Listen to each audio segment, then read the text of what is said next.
Good evening and welcome to tonight's Zoning Board of Appeals hearing.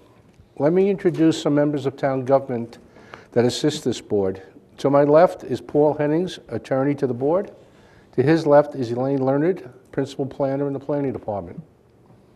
You are all here tonight seeking relief from the Smithtown zoning ordinances, and it's our job to try to help you achieve the relief you are requesting whenever possible.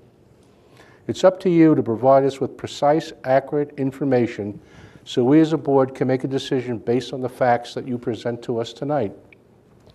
We as a board must consider the 5 conditions, and they're listed here for you.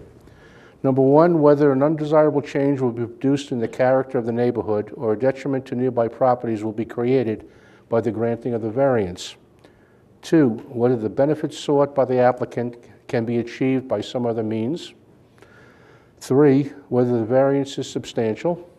4, whether the proposed variance will have an adverse effect or impact on the physical or environmental conditions in the neighborhood. And 5, whether the alleged difficulty was self-created. Procedures. Cases will be called in the order that they are advertised. When you are called, please present your certificates of postings and mailings to Ms. Leonard. Then you will be asked to go to the podium, where you'll state your name and address for the record and proceed to tell us why you need the variance. At the end of your presentation, if anyone in the audience would like to speak on your case, they will be given 1 opportunity to do so. Then the applicant can come back to the podium to answer their concerns. Once the public hearing is closed, no further information will be accepted concerning the case. There are 3 ways to find out about your case. 1, you can stay after the hearing, but there's no guarantee that your case will be acted on tonight. 2, you can call the planning office tomorrow. Or 3, you can wait and be notified by mail. Thank you. Yep. Go. Case number 17620, Michael Picciotti, 287 Rose Lane, north side of Rose Lane, west of Brookside Drive, Smithtown. The request is for a variance to reduce front yard setback from 50 feet to 40 feet, 43 feet are existing, for a proposed 278 square foot roof extension. Reduce side yard setback from 16 feet to 7 feet, 7.9 feet existing, and total side yards from 34 feet to 30 feet for proposed 224 square foot roof over rear corner of dwelling. Good evening. Good evening, Mr. Chair. Could you state your name and address for the record, please? Absolutely. Michael Rubenstein, 1070 Middle Country Road, suite number 7, Selden, New York, 11784, for the applicant. Do you have a power of attorney? I submitted it with the application. He gave me owner's authorization. With the application, and Steve would Steve, you have a power of attorney? I am looking.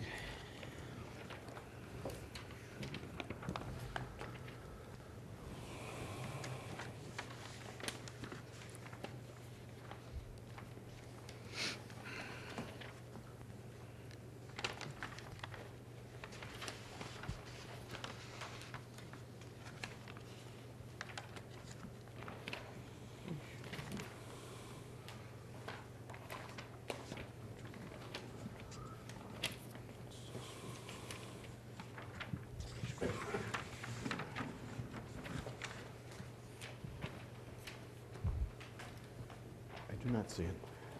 Take a look. Hmm? No. No? Take a look.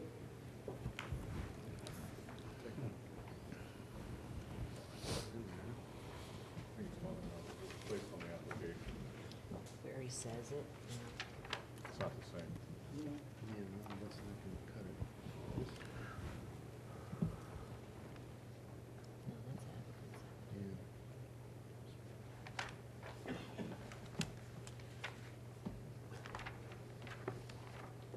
There's nothing here.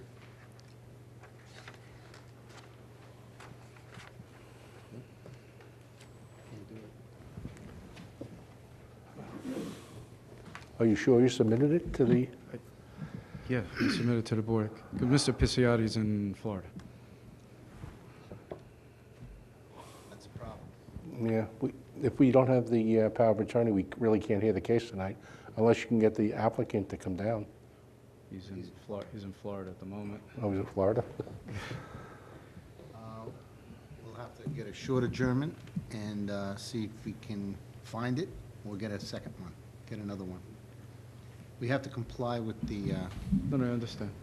Yeah, we- Do we just postpone it and reschedule it? or- yeah, Yeah. absolutely. The next meeting is on the 25th. Yes. We'll put it on the calendar for the 25th? For October? Yes. Oh, okay. That's So in it's 2 weeks. Okay, All so right. we'll do that then. All All right. right, and I'll submit another copy of the, Yeah, bring it with you. yeah, I'll bring a copy with me. Well, he said he submitted it already. Yeah, I would recommend you call the planning department. Sure. Yeah, come down and see us or call. Okay. So that the appropriate form is submitted. Okay. No, I know I did submit it, but all right, so it'll be October 25th? I'll Yes. get another copy, not a problem. Thank you. Thank you. All right, thank you. Case number 17621, Mark and Joyce Schweibisch, 23 Smithtown Crescent, south side of Smithtown Crescent, 385 feet west of Roosevelt Drive, Smithtown. Request is a variance to reduce the minimum rear yard setback from 35 feet to 33 feet for an existing 210-square-foot sunroom. Could you submit your the mailings and affidavits? Can I give these directly? Yes, please.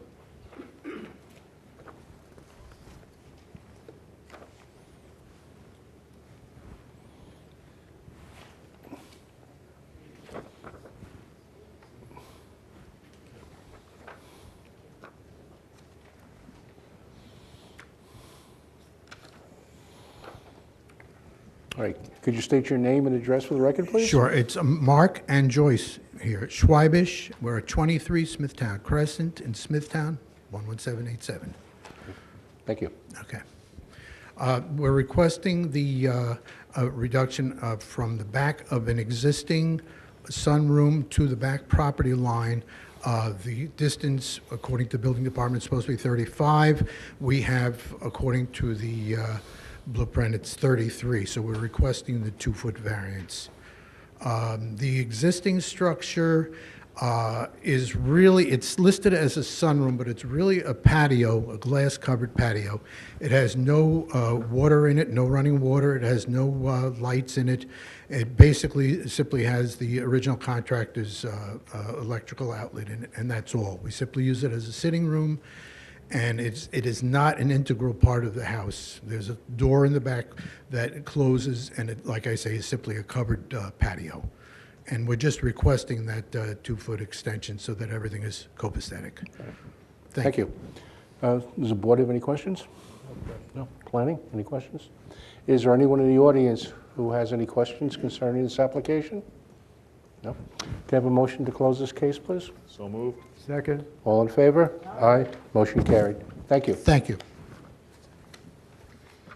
Case number 17622, Pasquale Muscarella, 6 Feather Lane, west side of Feather Lane, 137 feet south of Marshmallow Drive, Comac. Request is for a variance to reduce the minimum rear yard setback from 75 feet to 45 feet for an existing 320-square-foot deck, increase side yard paving from 25% to 80% existing. Good evening. Good evening. Can I have your name and address for the record, please? Pasquale Muscarella, 6 Feather Lane, Comac, New York, 11725. Thank you. Requested a variance for a existing rear deck and an existing driveway on the north side of the house.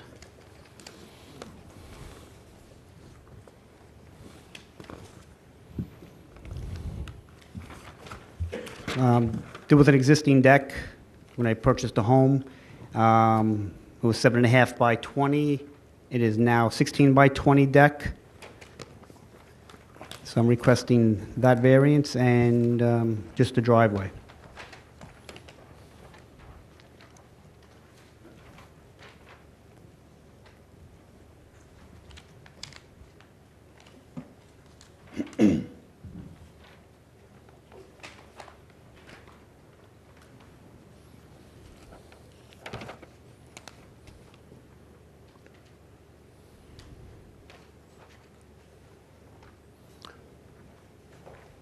On the driveway, are there any dry wells or anything on the side? No. To contain the water? The water just There's runs? a dry well in the center of the driveway. Oh, there is a There is a driveway. dry well, there is.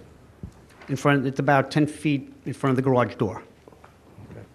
And that contains the water on your property? Nothing gets on the neighbors? No. There is a, I have a row of arborvitae trees along the side where my neighbor is, but no, there's nothing, no water gets on his property at all. All right. Does anyone on the board have any questions? Planning? No. No? Is there anyone in the audience like to be heard on this application? No? Can I have a motion to close this case, please? So moved. Second? All in favor? Aye. Motion carried. Thank you.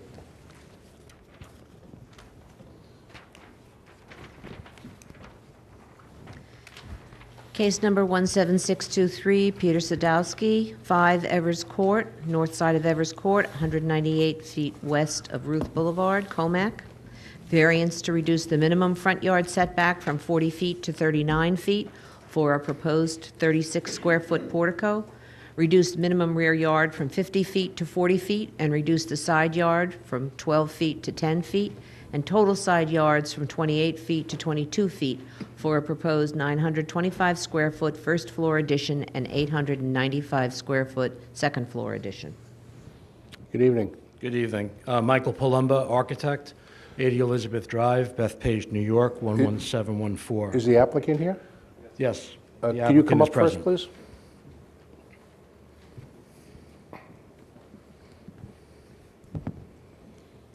Good evening. Good evening. Can you state your name and address for the record, please? Sure. My name is Peter Sadowski, 5 Evers Court, Comac, New York, 11725. Would you like this gentleman to speak on your behalf? Yes. Fine, thank you. Now, could you state your name, spell your last name for the Sure. record, and give your Again, address? Michael Palumba, Palomba, 80 Elizabeth Drive, Bethpage, New York, 11714.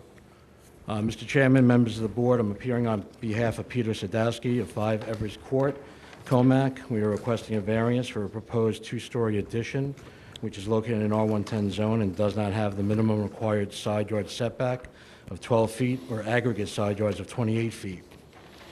Proposing a side yard setback of 10 feet and an aggregate side yard of 22 feet.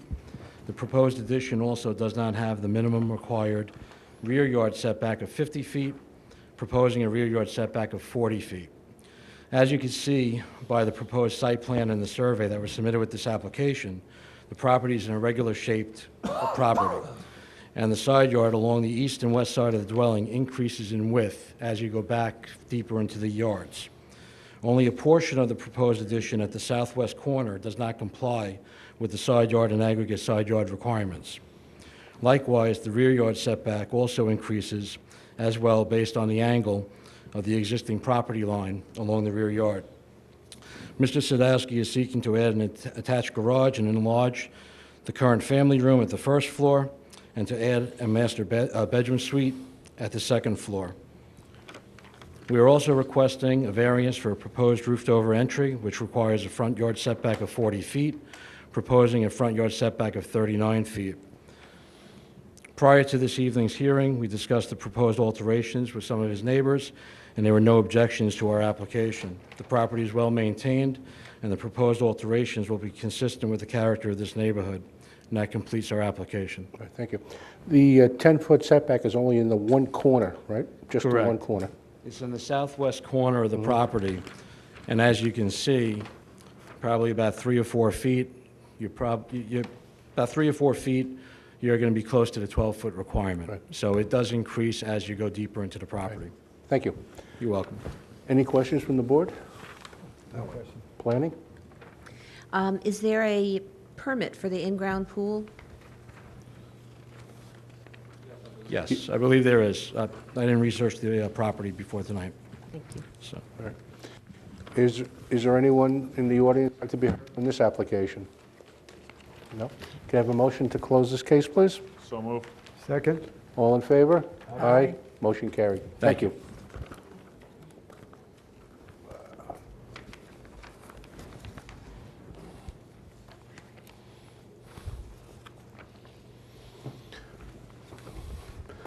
That concludes the cases on the agenda for tonight. We'll go to the postponed. I mean the adjourned. Thank you.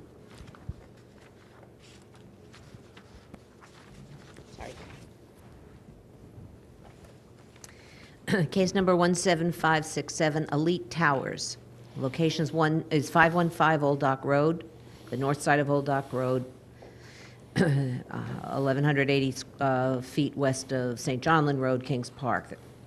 The request is a variance to increase the height of a structure, a monopole, from 35 feet to 150 feet, reduce the fall zone of a monopole from habitable structures or outdoor areas from 300 feet to 0 feet, reduce the fall zone of a monopole from property lines from 150 feet to 73 feet, reduce setback of equipment shelter from any lot line from 3 feet to 0 feet, variance to the requirement that a personal wireless service facility be located behind a principal building and allow it to be located in front of a principal building, which is the bar, to reduce minimum required lot frontage from 200 feet to 163 feet, reduce the rear yard setback from 50 feet to 0 feet, reduce the required buffer planting strip from 10 feet to 0 feet, permit environmentally sensitive land to be altered, depth to groundwater less than 10 feet, reduce the required buildable lot area from 7,500 square feet to 0 square feet due to groundwater, increase maximum permitted gross floor area of lot from 25% to 100% due to high groundwater. Good evening. Good evening. My name is Gregory Alvarez from Amato Law Group, 666 Old Country Road, Garden City, New York, here on behalf of the applicant Elite Towers. So we're here as a continuation and adjournment from June 28th. At that original hearing, we had presented the bulk of our presentation. I see the reports in front of you that we had presented last time that was the bulk of our case in support of our area variances that Ms. Lerner had just outlined.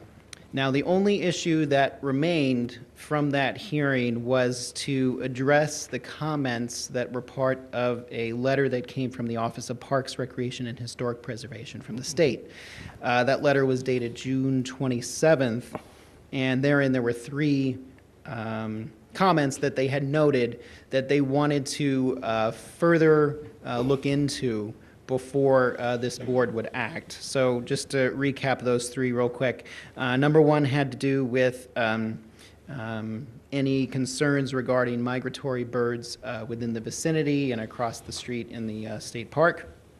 Number two had to do with any potential visual impacts that might be caused by the proposed installation. And then number three had to do with their desire for their Division of Historic Preservation to take a quick look at the application as well. So all three have been addressed in the meantime since the meeting. And just to run through the what has happened in that time period, I guess let's start from the reverse here. The Division of Historic Preservation, actually that was amended with their letter of June 28th the next day. And I think we received that actually in time for the last hearing where they basically said, oh, we already looked at this and we already have a confirmation that there are no issues associated with the historic preservation assets in the community.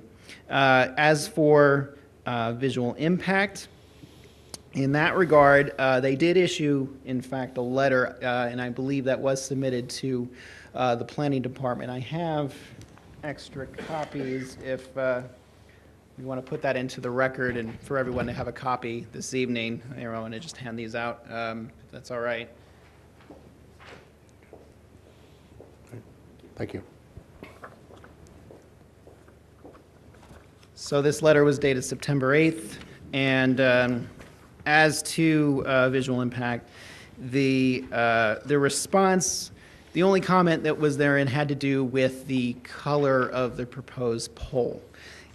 In that letter that's in front of you, they talk about how they'd prefer to have a dark brown pole installed, and based on the information that I gathered thereafter, it had to do with their thought that it might blend in better or be consistent with the area in light of the historic use next door that included a smokestack of similar color.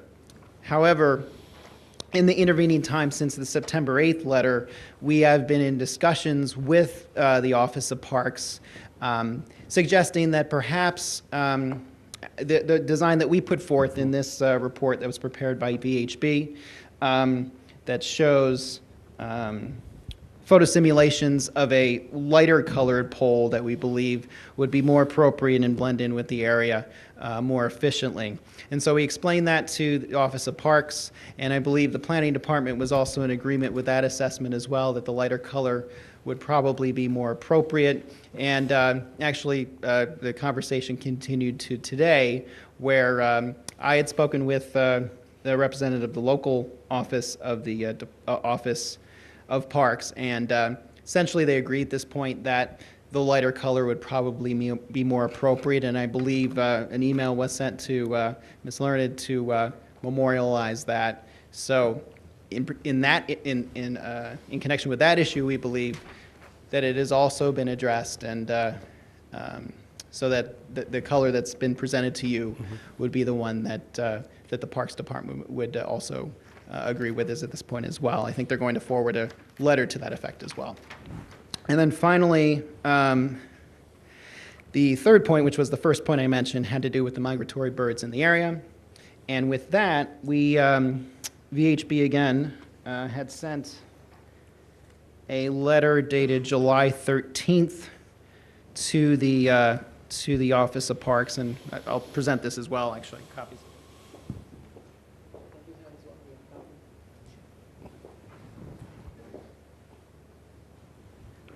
Thank you. And so that submission on July 13th that I just handed out was prepared by Aaron Echeverria, who's here this evening, who could speak to it in more detail. But essentially, it explains how the guidelines that that dictate with these sorts of designs and how they should blend in with migratory bird patterns, that in fact our design is quote unquote the gold standard of what it is preferred with these types of installations. That's in light of the height that is being proposed. It's actually quite low in their context. It's unlit. There are no guy wires. It's concealed, meaning that the antennas are inside. As we explained last time, it's just going to be a pole. And so factoring all of that in, including the fact that it's going to be installed on an existing commercial property, or at least a developed property, that taking all together, that it would be that this is an appropriate location, and that there should be no concerns regarding the issues they had presented regarding migratory birds. And on September 8th, we actually confirmed that with the Office of Parks, where they had conveyed to us that no comments would be generated, and they accepted this letter in response. So the only letter that was generated was the letter I just handed out from September 8th, which will be, as I said, amended, discussing the color issue. So taking all of these three issues together, we believe that those questions that had come up from the Department of Parks have been addressed, and therefore we believe we can move towards a closure of the record at this point on this application. Now, just to do a little housekeeping then on that point, because just want to talk briefly about the Planning Department's June 24th memo that outlined their findings on this particular application.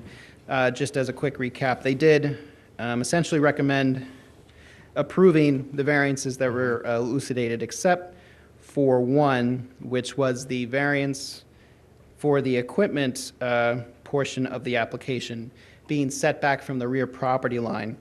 I guess as an accessory structure, it needs to be set back 3 feet from the rear property line. We had shown a 0 lot line at this time, and back in June, we had indicated that we would comply with that requirement rather than seek the variance, so as to eliminate the comment set forth by the planning department. So we're willing to move the equipment back 3 feet, but we do note then and request that the fencing that was proposed, I think that's an existing condition, that there's fencing on the property line. We just ask that the fencing itself could remain, because that's consistent with, where fences go along the property line, rather than set it back and leave a 3-foot gap, I guess, so to speak, between the property line and the fencing. So we agreed to move the equipment back, but we just ask that the fencing be allowed to be along the property line. Just 2 other things I'd like to reiterate from last time. There were a few other conditions suggested by the planning department, which we would respectfully request to be modified. And I think we had explained last time as to their reasoning. The first one had to do with the outdoor dining that's located in the back of the property, and there are obviously some compliance issues with that, with respect to that existing condition. The condition that was presented in the planning department report had to do with suggesting that our permit, the issuance of our permit would be tied to the outdoor dining issue being completely resolved. And what we would suggest and what we would request is, rather than tying the two together, to allow our application to proceed independent of the issue, but certainly the landlord has agreed to proceed with resolving those issues. It's just, I think in terms of timing, it may take some time to unpack all the issues associated with that particular existing condition. So the request was to, I guess, encourage or at least require the landlord to commence the process, and with that we believe should be sufficient to present the fact that the landlord will proceed fully with resolving the issue to its conclusion.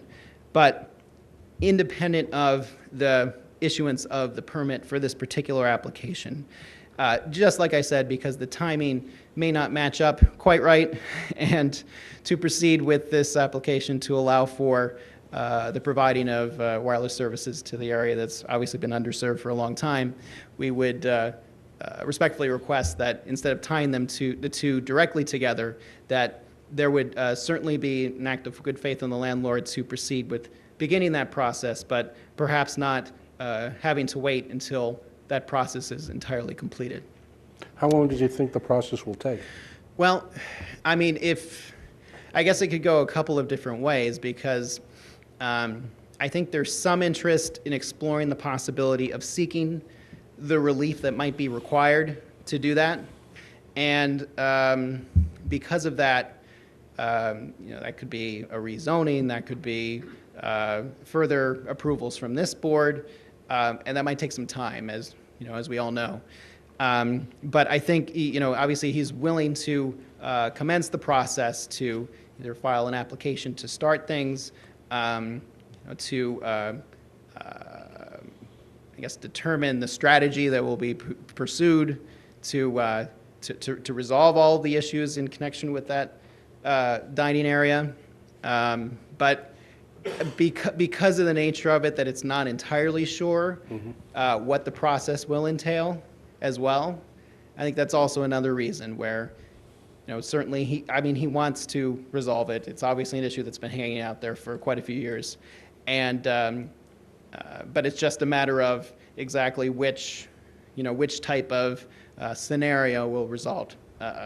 That's the question that has to be determined as well, right? So whether or not there's a possibility to seek those types of approvals, or whether the area will just have to be entirely removed, I think that's still to be determined. And so request is really to allow that process to happen, but at the same time to allow this process to continue on. The one other condition that was mentioned, just real quickly, was the suggestion that off-site plantings on the neighboring parkland should be considered to mitigate potential visual concerns from our application. And I think, as we mentioned last time as well, with this particular request, it's a matter of logistical difficulty and also difficulty in determining the, I guess, connection to off-site plantings that may, in fact, serve the purpose that is being sought by the planning department. So our suggestion was perhaps instead of having to work with the third party, the state, to try to organize something to that effect, as opposed to that, perhaps suggest on-site plantings that might help to mitigate, and that's something that the applicant is willing to do. And so our suggestion would be that if that condition is in fact something that this board is considering, that it would be something more connected to the site itself. And so that obviously can be more controlled in terms of arranging that with the planning department, with the landlord, rather than having to bring the state involved as well. And if it's on site, that may serve more purpose in terms of mitigation that might be accomplished with the planting. So we offer that as well as a condition that the applicant would be willing to consent to as well. But with that I think concludes the sort of the logistics that I wanted to get through as well, just to make sure we're all on the same page. And then from there, obviously, if you have any more questions, we're certainly available. Again, I have Ms. Echeverry here to answer any questions regarding the work that she has put in answering those questions with the Parks Department. And obviously, if you have any other questions as well. All right. Thank you. Does the board have any questions? No, we got it at the last hearing. Planning? I do have a couple questions. Sure. The issue, you addressed specifically proposed condition number 2 about holding up approval until, or, approval of the permit until the outdoor dining is addressed. The question is not so much the approval of the outdoor dining as the encroachment onto private property, adjacent to private property. So that's not so much an application as a legal matter that has to be tended to by the landlord. We know it's not in your control, but there is a concern there that increasing the intensity of use on the site when the site has already spread itself out beyond. So wondering what your, if you are aware of what the landlord or proposed landlord proposes to do about those encroachments. Well, to address the legal question, I think we had submitted last time, there was actually an underlying agreement with the neighboring landowner when it was originally realized, perhaps. I don't know the entire background, but I know that several years ago, agreement was entered, and it is on the, it has been recorded that has permitted the landlord to occupy that portion of land, and it was agreed to by the landowner on the other side. So that is in place. So we do recognize that. However, we also recognize the fact that with the town, there are some compliance issues that need to be addressed in connection with that. And like I said, the landlord is willing and wants to resolve the issue related to this area and wants the opportunity to address it in, like I said, to explore the options that might be available to, to resolve it to its conclusion. But because of the nature of it, as you're describing, there are some it may be a little difficult to unpack all of that. So what we're saying is that to proceed with our application, we see that the two can independently proceed together. And with the understanding that the landlord will continue to address it, but at the same time to allow everything to move along at the same time, where one necessarily won't be held up by the other. So that's the request that we're making at this time. And do you understand that the landlord is considering purchasing that property? Right, I guess that's another option Okay. as well. But to tell you the truth, it would probably, I think that's part of the process that has to take place. That's another I don't question, believe so- that the zoning code allows you to operate a business on adjacent property that you don't own, but I guess there could be some twist in that I'm not thinking of. Well, again, the boundary agreement from, I think that's what they called it, approximately 7, 8 years ago, whenever it was. It did give them rights to occupy the area, at least in the mind of the neighboring landowners. Right, So that issue, at least, appears to Right, be. okay. And I'd just like to ask you a question about the off-site plantings. Sure. Off-site, plantings on-site will not assist in the visual screening because there's plenty of trees right around there. What the purpose of these off-site plantings was to be on the Old Dock Road, west of the site, quite a bit west of the site, about at the area where I think it's West 3rd Avenue or West 3rd Street, and then Orchard Place. There are two small roadways that are part of the Kings Park campus, and if trees were planted along that area, they would screen. After a couple of years, they would screen the view of the tower as you head east on Old Dock Road. That is the main area where this tower will be visible. It's the main place where this tower will pop up out of the trees. Because of the logistical problem with a private entity interacting with the state agency to put those trees in, is it possible that the applicant could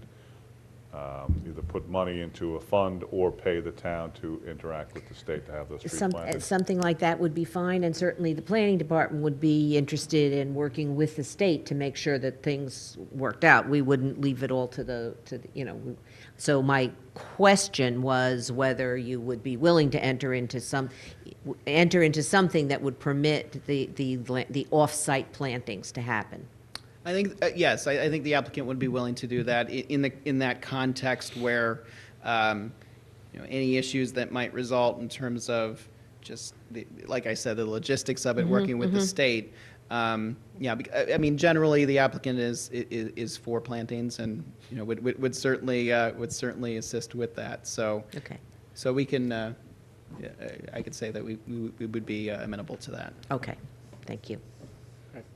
Thank you. Thank you. Is there anyone in the audience like to be heard in this application? No? Can I have a motion to close this case, please?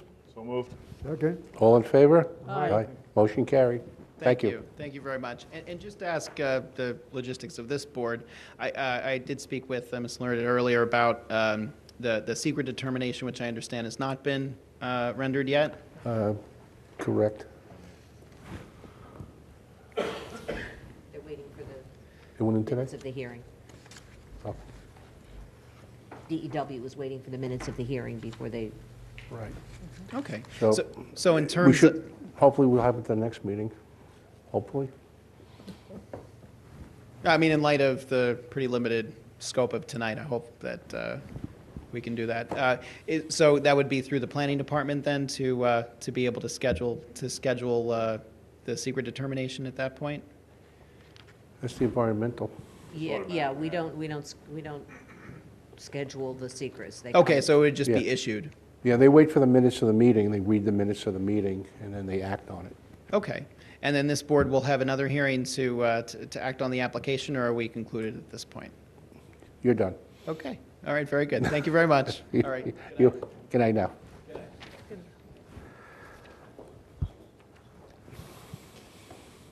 Case 17617, Marion Chambers, 62 Valley Avenue, west side of Valley Avenue, 238 feet north of Meadow Road, Smithtown. Request is variance to add to a non-conforming dwelling and reduce distance from any lot line from 10 feet to 6 feet for an existing 428 square foot deck. Reduce the rear yard setback from 100 feet to 83 feet for an existing 34 square foot first floor addition. Good evening. Good evening. My name is Sharon O'Brien. Get sworn in? Yeah. Okay. Could you spell your last name for the record, please, and give your address, please? I can. It's capital O, capital B, R-I-E-N. My address is 54 Miller Place, Middle Island Road, Mount Sinai, New York. Thank you. You're welcome. Good evening, Mr. Chip. Oh, I got to get sworn in. No, you're fine. Okay. Just tell us why you're here. Okay. I'm before you this evening seeking permission to maintain a 34 square foot, one-story addition located in the interior of the front footprint of the residence, and it is used as a closet for the bedroom. And a rear deck, 428 square feet, that is situated 6 feet off the south property line, when the residence is holding a 5-foot setback. The residence, according to the assessor's records, was built in the 1920s. The difficulties were self-created. The deck was constructed in 1985, and the addition was constructed in 1987, with no problems or complaints from the neighbors. Or we have not caused an adverse effect on the environment or in the neighborhood. We would ask the board to approve the request as presented. Thank you. Anyone on the board have any questions? Planning? No. No. Anyone in the audience like to be heard on this application? Nope. Can you have a motion to close this case, please? So moved. Second? All in favor? Aye. Motion carried. Thank you.